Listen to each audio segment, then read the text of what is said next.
Welcome to the Common Good Faith Podcast and live stream. It is Wednesday, and so we're talking faith. We've got our panel of hosts, Stephany Spaulding and Laura Truax, and a guest with us today. The Reverend Dr. Jacqui Lewis is with us to talk about her new book. Jacqui is the senior minister of Middle Collegiate Church and the author of the new book, Fierce Love. She is also the first African-American, first woman to serve as senior minister in the Collegiate Church, which was founded way back in 1628. Woo! Yeah. But we're going to get into the book and have a conversation around that. But I want to pass it to my co-hosts. Stephany, why don't you introduce yourself? Good morning, everyone. It's so wonderful to be back with you on this Wednesday in November. We are in full effect in fall in many places around the country. And again, just happy to be talking faith and doing the good work. I am Reverend Dr. Stephany Rose Spaulding, pastor of Ebenezer Baptist Church out of Colorado Springs. And I'm going to pass it to our co-host, Laura Truax. Yeah, hi. Thanks, Stephany. So good to be with you all. I've been out for a few weeks. Glad to be back. I am Laura Truax. I'm the senior pastor at LaSalle Street Church in Chicago, and have long been a Jacqui Lewis fan. So really looking forward to chatting with her, and especially around her new book. Her work is known. Many of you guys listening now, I'm sure, have been following her and following her ministry, and very excited about this new iteration of Fierce Love and what it means for us right now. So thanks for joining us, and I'll turn it to Jacqui for an intro here. Go ahead. Hi, everyone. I'm Jacqui Lewis, and I am the senior minister at Middle Collegiate Church. We're one church on 4 campuses. We date back to 1628. I'm a Common Good fan, have been on tour a little bit with the Common Good bus, bringing love and let's vote for justice out into the world. And I am thrilled to have this conversation today with this amazing set of co-hosts about Fierce Love, which just dropped yesterday. Woo! Yeah. Right on. Yeah. Well, congratulations on that. Thank you, Dan. That's amazing. Thank you.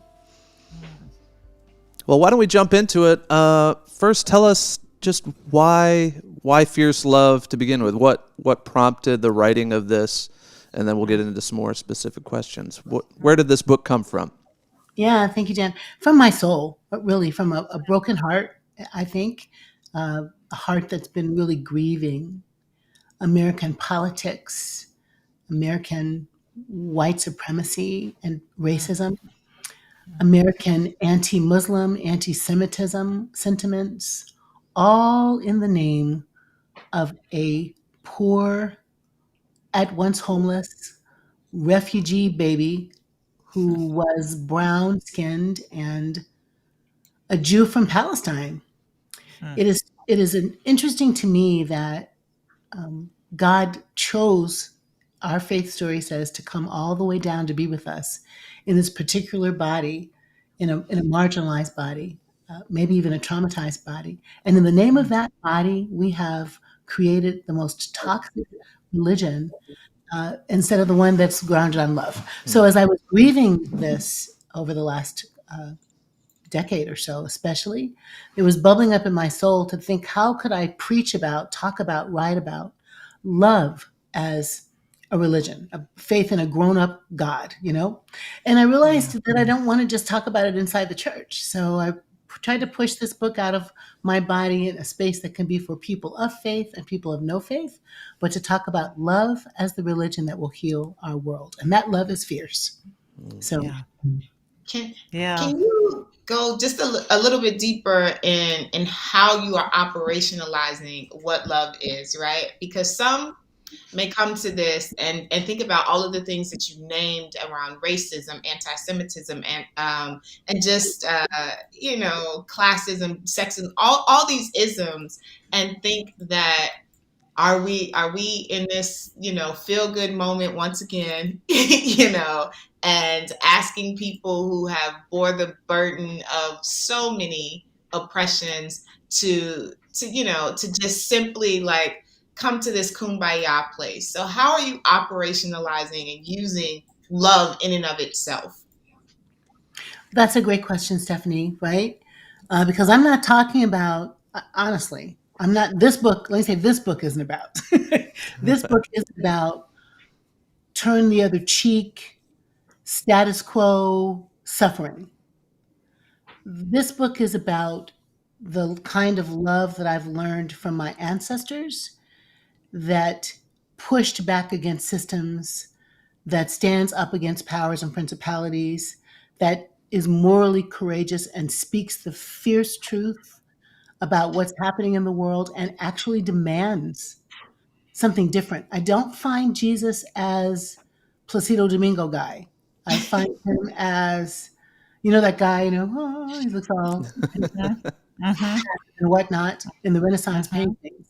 He's a Mhm. revolutionary. He's a rabble rouser. He is countercultural. He's breaking the cultural rules to pull Mhm. women in, to pull children in, to pull tax collectors and sinners in, to create a democratic table in which everyone is welcome. And that's the model for this ministry that I've been doing at Middle Church for the last 17 years, really pushing the envelope around LGBTQIA justice and women's rights to choose and children's rights to lead and voting rights and civil rights. I'm going to have to cough for a second, guys. Mhm. Allergic and talking too much. But this idea of the empire to Jesus, the nice white guy Jesus, isn't who I'm following, isn't who I've been following. Middle has followed rebel Jesus, revolutionary Jesus, Mm. in Mhm. defeating the Mhm. poor and changing healthcare and working for a living wage and trying to dismantle some of the craziness at the border and Black Lives Matter and um, parent paid leave. Like these issues that are social issues to us feel like gospel issues. So the Mhm. gospel of fierce love is about that, Stephanie. Yeah. Yeah. Yeah. So there's a couple of angles that really intrigue me about your book, Jackie. One are these great examples around various places in your life where you have been confronted and you've confronted others. And just the word confrontation is strong, right? It's a word that many of us want to turn from. Yep. Especially nice people in the church, right? Yeah. So I really would love for you to unpack that. But even prior to confrontation, um, and Dan said this in the early stages here, that there's this deep ethic of self love, this deep awareness that your capacity to love others has to be grounded in a reception that you've already had, right? You've already received this love, and that's allowing you to kind of be this centered person in the world. Mhm. Can you kind of unpack that a little bit? Yes, I will. Yeah, the two threads that run through the book, let's say theological threads. One is love your neighbor as yourself. Mhm. And almost every world religion has some version of this, right? Love your neighbor as yourself. Jesus is asked by the rich young ruler or the scribe, which is the greatest of the commandments? And Jesus goes to Deuteronomy and goes to Leviticus and pulls these two laws, right? So love your neighbor as yourself. But it's an equal sign in the Greek language. Love neighbor, love self, connected by the word os, which is an equal sign. And I think in some ways, if not explicitly, almost always implicitly, the church has acted like the love self is the subordinate clause, Mm. Yes. Yeah. right? And if it's the subordinate clause, you actually do end up loving your neighbor as yourself because you don't love yourself because that's not the emphasis at all. So how can we love our neighbor as ourself? How can we follow that command if on this side of the clause there's no self-love there? We've been Right. taught that's narcissistic. We've been taught that's navel gazing. We know we've been taught that that's braggadocious. But truly, the move I'm trying to make in this book and in my theology is if we are created in the divine image, And if, as the psalmist says, we're awesomely and wonderfully made, and if, as the writer of First John says, God is love, and everywhere love is, God abides in us where love is, then we hold the divine inside us. And if we're not going to love ourselves, I'm I'm thinking that's actually a little blasphemous. Hmm. It's actually a little bit undermines the Hmm. great creative design that is us, made by God. And I don't know what happened because I don't know that we would have done that, friends. But that whole Mhm. I'm a worm theology, I mean, the psalmist is like, yes, I'm a worm, oh my God. But that's when you had a bad day. Right. If you had a Right. bad day, you might feel like a worm. But to build a whole theological construct on we're nothing, God doesn't like us, God didn't pick us, Jesus had to die to save us wormy selves, to Yeah. me is a broken theology. And a redemptive theology is to pick up I love me because God made me. I love me because I shine with God's glory. I love me Yeah. because I was designed a little lower than God to help heal the world. Yeah. Isn't that interesting? It's kind of a theology of self-hatred, It as is. you It just is. defined the total depravity of man, the Calvin tulip, right? But right. That's interesting. Well, and you also wonder if that theology emerged out of a place of people looking around and thinking, "Holy crap, this is a utter mess down here," and making sense of that and turning that inward as being a theology of self-hatred. Therefore, we need the holy, good, only out there, God to come in and save us from this mess that we've made of ourselves.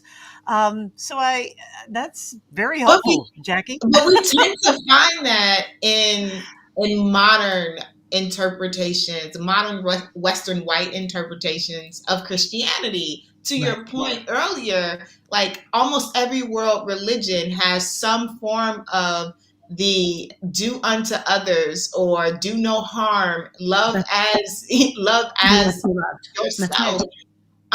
And so I know, like, none of us here has the answer, but because we would all, like, have the resources that we need to do any and everything. But like, how did we get here? Like, really, how did we get here? Yeah. To this Yeah. deprecation and just disconnect with who God is within us, and who God is. Yeah, I wish I knew more about how we got here. I think I'm going to say the church historians probably have some insight on that more than I do, or the ecclesiology folk have some. But it feels to me like when religion becomes empired, when Constantine says this is now going to be the state religion, Christianity becomes a tool to manage the people, Yeah. the Right. regulars. Right. And to manage the regulars, I'm just going all the way go crazy here. But Hmm. if the question is, you regulars need a suzerain, Hmm. you people need a Hmm. savior. Hmm. It's Caesar, right? Hmm. And I will take care of you. We'll put a wall around this city. We will Hmm. make sure you have a little something, something to eat. Hmm. We'll, Right. we will tax the hell out of you for that. But Hmm. that suzerain serf Hmm. dependency thing Hmm. becomes what the religion is. Yeah. It isn't this. It isn't equal. It isn't egalitarian. Mhm. God's. I feel like we've been invited into partnership with God, Yeah. and Co-creators. Hmm. co-creators exactly. And so we can undo this. We Hmm. can rewire this. I think Hmm. womanist theology is a rewiring. I think mujerista theology, liberation theologies are rewiring. But patriarchy and whiteness is deep even inside the Black church, Hmm. to where Hmm. there can be a substitution for who's the suzerain, Hmm. right? The male leader, not the female leader. We got Hmm. stuff to do, friends. It's going to Hmm. take other stuff to rewire it. Hmm. Yeah, that's the work of redemption, isn't it? That's the inside out, right? It's the removal of the false self, the egoic self, the mask that we wear, the assumptions we've brought. That's the work of transformation, right? That's the Romans 12, 1 and 2 It transformation. is. It Yeah. is. And the black church doesn't have, like all the like license on patriarchy, right? It is white Christianity, sadly, that created Christianity in America. And I think we just need to sort of pay attention to that and ask all of ourselves, what kind of God did we create? Mm-hmm. Yeah. As, Yeah. as we think about transformation and the writing process, right? For so many authors, so many writers, they talk about the process itself. What aspects of your own self were transformed in the process of writing this book? Yeah, that's a great question, Stephanie. Probably too many things to list. I mean, I've been working on this book for about 9 years, but Mm, I've been working on my life, for 62 years. Mm. 57 of them consciously about being a Christian or a child of God, since I was 5. So I have really, honestly, let go of some of the child faith things. And I mm, don't mean to offend, but I had to let go of Jesus is the only way, the only truth, and the only life. If what we meant by that was a girl in China who would never know Jesus was destined for hell. That doesn't make sense to me. Mm-hmm. I let go of I'm horrible and I need a savior, and picked up I'm amazing and I'm not saved until everybody's saved. mm, Mm. I let go of atonement through the mandated crucifixion of one's own child. mm, Mm. Think Hello. about that for a minute. Yeah. Well, Hello. how that is lodged in so many places in family systems. Because if God can kill God's child mm, in a disciplinary process for all of us, think of the violence in families because of that. I let that go. And I'm more at one minute that Jesus' Mm. life reconciles us to God. And that mm, evil people killed Jesus because evil people kill people. And the God of Jesus and Rachel and Leah and Mary and Joseph raised Jesus so that death doesn't have the last word. mm, Those are some of the things that got transformed in me.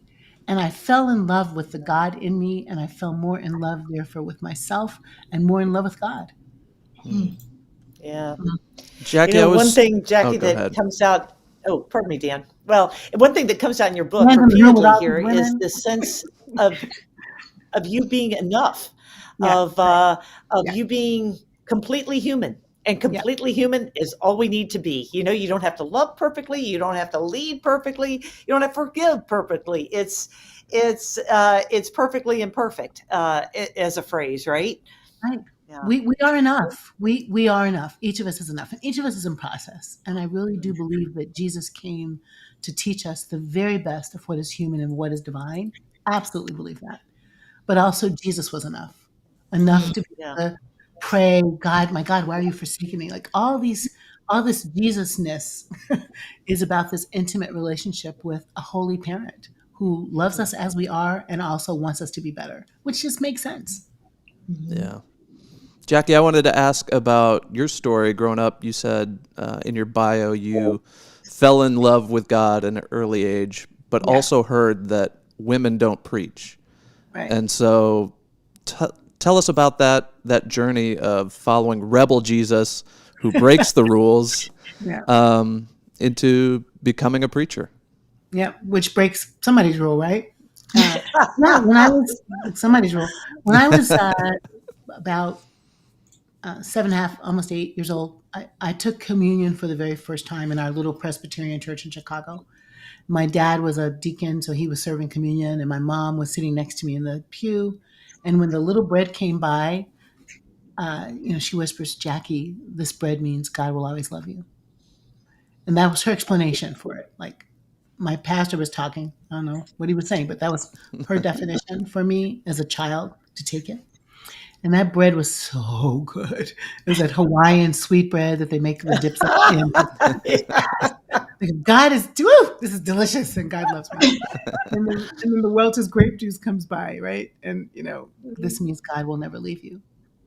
And I love grape juice. So the grape, the absolute Eucharistic, the taste of that takes me back to the smell of my mom, Mm. the Jergens lotion and the Windsong combo. Mm. A little ultra sheen up in there, Here for me.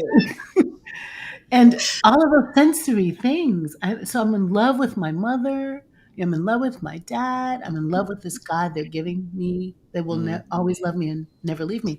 And I went on a journey through all the stuff that you go through. I didn't know I was evangelical, but you go through all the stuff of okay, now you can't and you can't and you can't, Yeah. and there's something wrong with you and there's something wrong with you. There's something wrong with your girlness. There's something wrong with your womanness. There's something wrong with your period. Yeah. It's unclean. What? It's a whole journey through Right. to where I too felt my religious project was to stay holy so I can parachute out of here in the end time. And when I told people I felt called to ministry, my pastor and my dad, my first pastor, I said it to, and my dad, girls don't talk in church. Show me where it is. I don't know, but it's in there, type of thing. And so I was wounded by some of those boxes and rules, and so many children are in well-meaning families. So the box I broke out of, the time to get out, was a persistent calling, Dan. I would say a persistent calling to preach, to do this work I'm clearly called to do. And to have mentors along the way who would go, oh no, yes, of course. A woman named E. Valeria Murphy, she was like the E, older than time Black lady who took me around to denominational meetings because she saw my call. My Sunday school teacher, Mrs. Dixon, let me teach. She saw my call. Then my church made me an elder when I was 16 because they saw my call. And my pastor in Philadelphia who finally said, yes, girl, go. Please go to seminary. I see your call. And my pastor, Michael Livingston, who said, you're called not because you're perfect, but you're called because you're you. Those kinds of moments concretized my rebel to preach. And it cracks me up to think that women still have to walk through fire to preach. Yes. What's wrong with the church? Yeah. All the scriptures that we can focus on, and it's like women can't talk in church while you're eating a cheeseburger and criticizing her for talking in church, having shrimp cocktail while you pray about why she shouldn't talk in church, wearing a mixed fabric shirt while you're talking about her not talking in church. That's just cray. Sorry. Yeah, right. We need to come into the 21st century about our hermeneutic. Yeah. No. And you made it out, or you made it over, as the elders would say.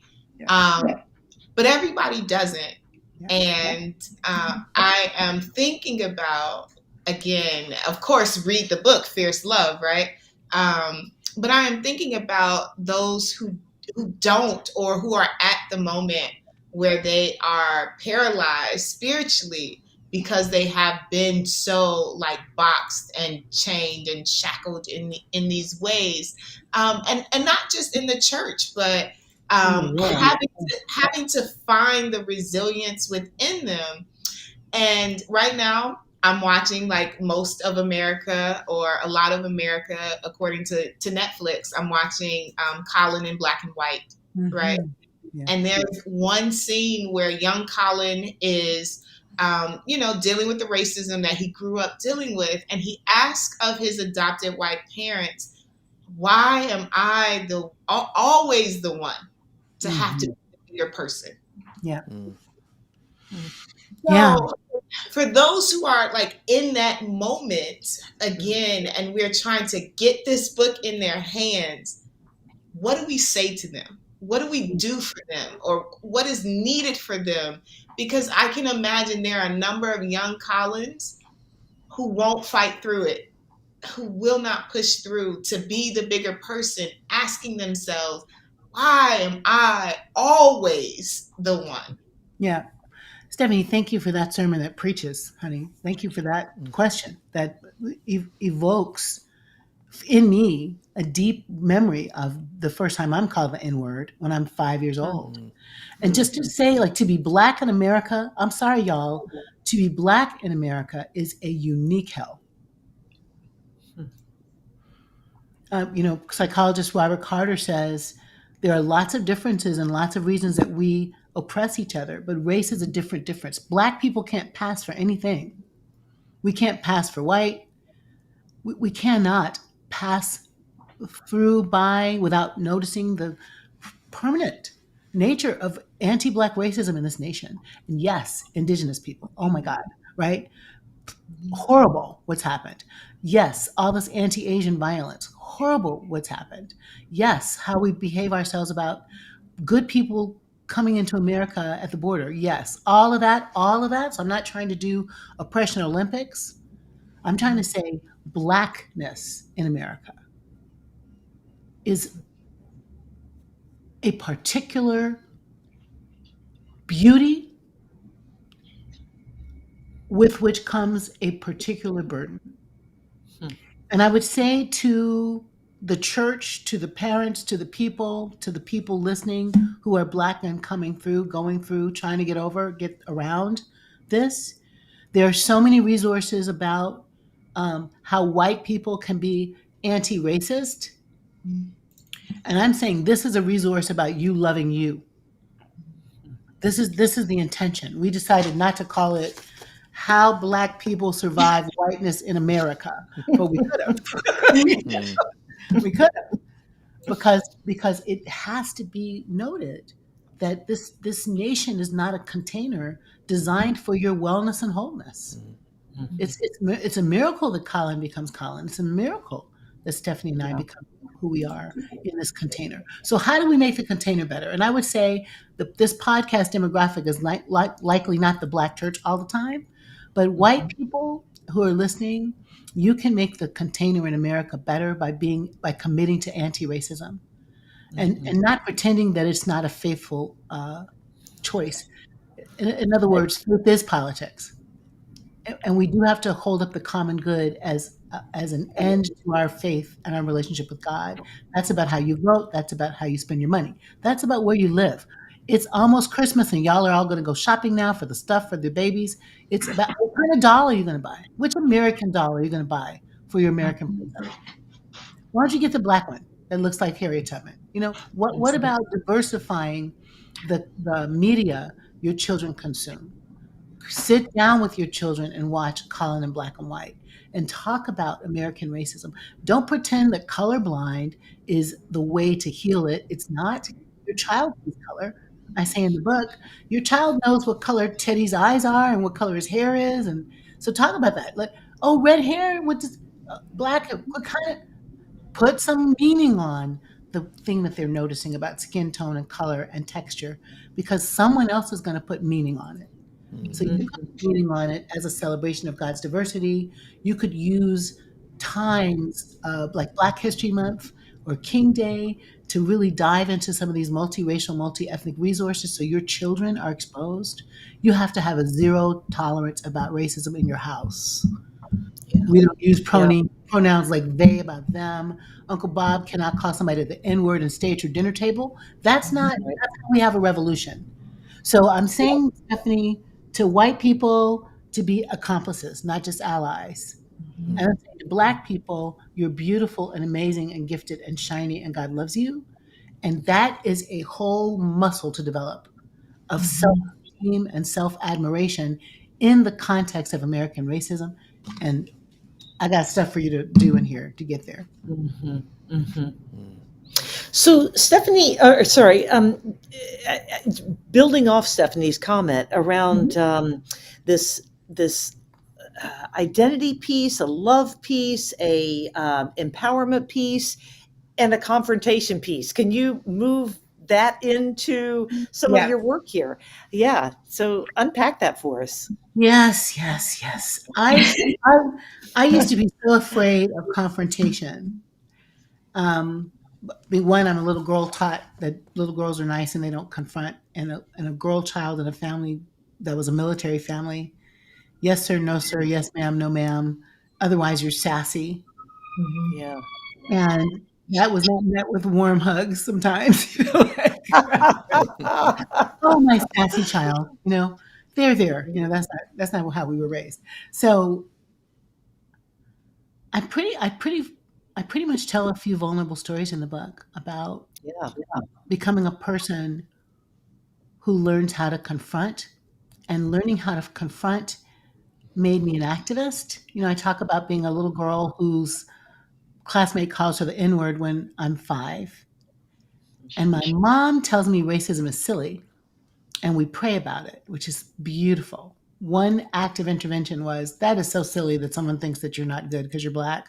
Ha, that's broken. And we pray about it. And I pray that no matter how people look, they will know they're loved. My dad goes to the base commander and demands an apology from the father to my dad, from the girl to me. That was fierce love, Dad. Uh-huh. And it's in me. That's what you do. You don't roll over on people without a confrontation. And poor daddy, the thing he taught me how to do, I turned it on him a few times too, right? Yes. It sounds like it, right? We can't. Oh, You we tell that story too. Oh, we do, right? So he's picking on my sister one time. Poor thing. They were locked in. A lot of battles in those days because she was sassy, right? Because she was just being honest. She was being honest, and he was just kind of giving her a hard time. And I was like, "Hey, you can't. Don't talk to her like that. That's not good. If you do that, she's going to end up looking for a father someplace else." And I was so right. Mm. And I said it so gently. I was so gentle because I was a teenager. And Dad and I, we had a close encounter, right? That was intense and hurtful and violent, and that stayed between us for a little while, as it should. But also, I didn't stop confronting him. Mhm. And at a graduation party for my PhD, my dad is not being kind to my friend, and my friend leaves the party, which was its own kind of confrontation. Mhm. And I confronted my dad about how you treat a 45-year-old grown woman in her world, in her house, in her church. And it was probably that confrontation that rewired my relationship with my dad. Mhm. So 2 weeks ago, I was home for his birthday and rushed in his house to do a podcast, and came out to the kitchen table to find my dad has set a Eucharist for me, Oh, a communion table, Mm.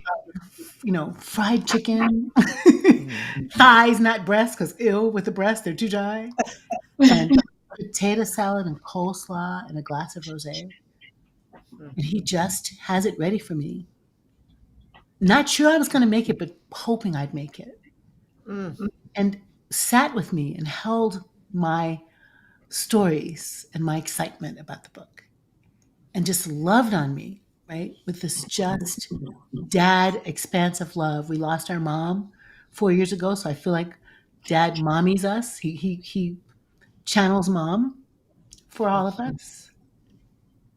And the good news is my dad is my friend and loves me unconditionally in this day. And I love him that way as well.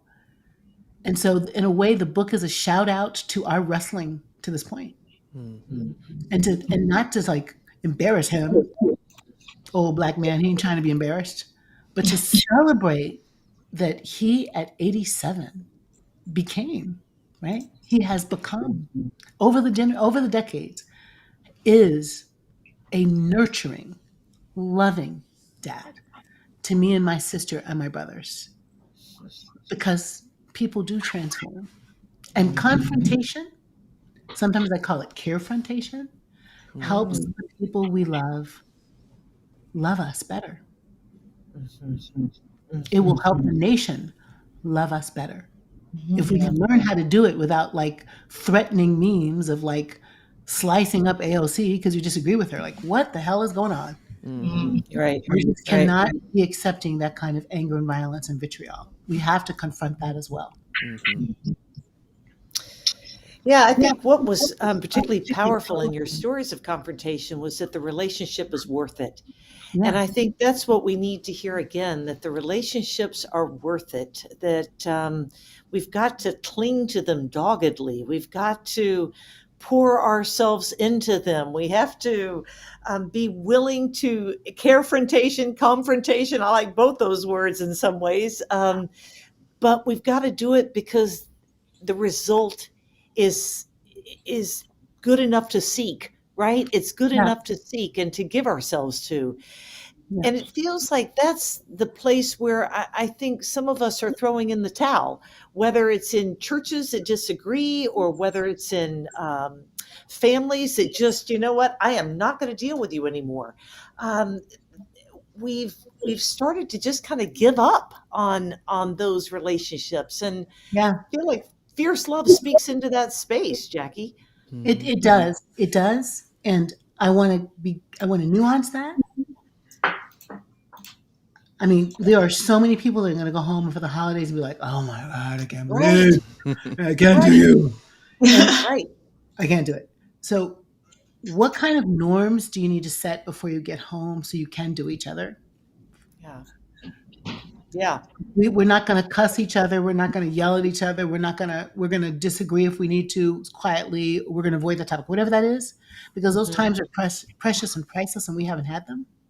Yeah. So I'm going to nuance there, but I also want to say there are some relationships, everything we love, Alice Walker writes, everything we love can be saved. And I'm going to say that's not exactly true. There are also some relationships that cannot be saved. I'm saying that as a pastor who believes in relationships. If Yeah, you're in a good. relationship in which someone is hurting you, hitting you, violating you, if you're in a relationship where you can't love yourself, no one is requiring you to stay there. The church isn't requiring you to stay there. God is not requiring you to stay there. Holy doesn't require you to stay there. That's why love yourself. Yeah. That's why put your mask on first. So I just want, in case someone's in a space where good. they're like, really, I need to stay here? Heck no. No, Right. that's right. That's right. And those Right. ground rules are so important. You talk about the ground rules in different language in the book, but there's still that the James Baldwin quote that you use there. Not everything that is faced can be changed, but nothing can be changed until it's faced. That's That's I kind just of felt like like the that was gospel, isn't it? yeah, right. It's so good, and it's so it just kind of cuts through a lot of the cloud of kind of I don't even want to have to think about you or think about that or think about how you are when you do this. You know, it just kind of cuts through that and demands of me what is mine to face in this relationship. And what is mine not to face, right? I mean, the other side of that too. Yeah. It's really good. I love that. Yeah. Absolutely. And so we hope that as you all are listening, we've heard from some of our viewers that they will buy this book and give it as Christmas presents. I'm sure we can find it everywhere online where books are sold. Yeah. Everywhere. And is there an audio version as well? There is. There's an audio version. There's a version in Great Britain. So if you want to buy that, there's a Kindle version. And just to say, friends, if you're buying the book, buy it before the 13th of November, if you can. Because when you do that, you signal to the publisher, to the world, that the book is worth buying. And 10% of every dollar I make from the book, including my advance, has already gone to Middle Church to help us rise from the fire. So there's a twofer. You can have a fierce love in your world and give it to your Uncle Bob and say, child, read chapter 3, okay? Yeah, right. But also, you are helping my congregation rise again from the fire if you buy, and that would be beautiful. Awesome. Whoop. Somebody. Well, Jacqui, thank you so much for taking the time to be with us. And listeners, viewers, get the book. I love this comment from Frank Schaefer. He says, "When men are finally allowed to mother, we will be transformed." That's That's right. great. Thank you, And Frank. yeah, shout out to Genesis B in the chat as well. Genesis! We killed at Joe's Pub. She says, "Fierce love." Fierce love. You know you got to have some. I'm gonna get Jody Watley to make a new version of that song. Yes. But thank you so much, and we'll see everyone this weekend. The We the People ride is finishing up November 14th. We're going to have a live stream event for that, so be on the lookout for that. But thank you so much, and we'll see everybody else next week. Take care, Thank you everybody. all. Thank you for this robust conversation. Yep. Thank Bye, you. everybody. Appreciate you.